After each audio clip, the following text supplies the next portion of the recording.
मैं तुम्हारी शादी इस वीकेंड पर आयमा से करूंगी, वरना अपनी बीवी को लेकर खाली हाथ घर से तुम्हें जाना हो। आग करने के पे रेडी है, ये याद रखना। तो हेलो फ्रेंड, फाखरा बेगम ने अपने तीनों बेटों की शादी आयमा से करने की कोशिश की, मगर उन्हें हर बार नाकामी ही हुई थी।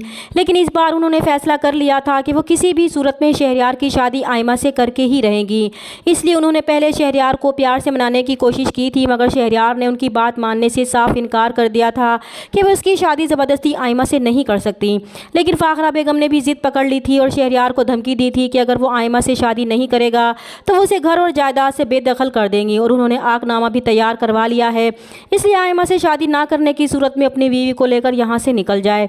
इसलिए अब इसके पास सिर्फ एक हफ्ते का टाइम है और इस वीकेंड पर या तो वो आयमा से शादी करेगा या फिर इस घर से खाली हाथ ही जाएगा।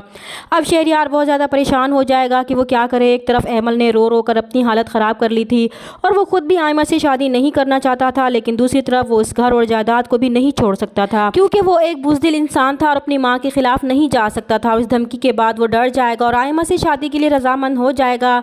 इधर दुर्दाना बेगम बहुत खुश हो जाएंगी कि एक मरतबा आयमा की शादी शहरयार से हो जाए। फिर वो देखती हैं कि अमल इस घर में कितने दिन टिकती है।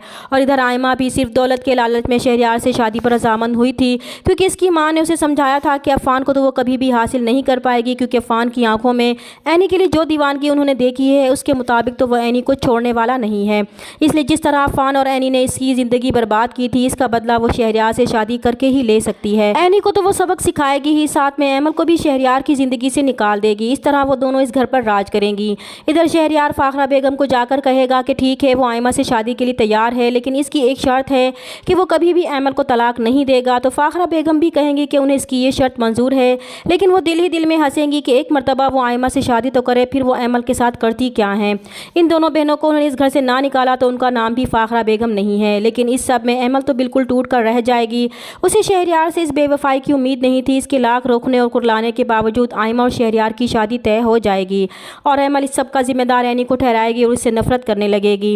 इधर अफ़ान ने एनी से निकाह तो कर लिया था, लेकिन एनी उसे ज़हनी तौर पर कबूल नहीं कर पा रही थी, जिससे अफ़ान बहुत हर्ट हो रहा था। और ये बात एनी के वालिदैन ने भी महसूस कर ली थी। इसलिए जब इसकी बहन अमल का घर ख़राब होगा तो उसे अपना अफ़ान से शादी का फ़ैसला गलत महसूस होगा और वह अफ़ान को भी कहने पर मजबूर हो जाएगी कि अगर वो उससे शादी ना करती तो आज इसकी बहन का घर ना उजड़ता। इसने तो वादा किया था कि वो उसकी ज़िंदगी में आसानियाँ लाएगा, मगर यहाँ तो सब उल्टा हो रहा है। तो अफ़ान एनी को समझाएगा कि वो फिर क्या करता, क्योंकि वो इससे मोहब्बत करता है और वैसे भी वो खुद को कसूरवार ना समझे, क्योंकि अगर वो उससे शादी ना करता तो फिर भी आयमा से तो शादी का सवाल ही नहीं बनता था। लेकिन एनी फिर भी अफ़ान से नाराज़ ही रहेगी, तो अफ़ान भी वहाँ से खफा होकर चला जाएगा। तभी एनी की माँ उसे समझाएगी कि वो अफ़ान की मोहब्बत को ठुकरा कर बिल्कुल भी ठीक नहीं कर रही है।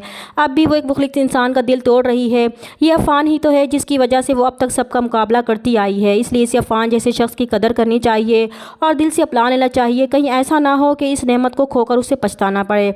लेकिन उन्हें ये मालूम ही नहीं था कि इनकी बेटी अमल के साथ कितना बड़ा जुल्म होने जा रहा था। जब उन्हें पता चलेगा तो वो बहुत गुस्सा होंगी और फाखरा बेगम से कहेंगी कि उन्हें अमल की ज़िंदगी बर्बाद करते हुए ज़रा भी एहसास नहीं हुआ। तो फाखरा बेगम भी बड़ी ढिठाई से जवाब देंगी कि उन्हें अपने बेटे के लिए जो ठीक लगा उन्होंने किया।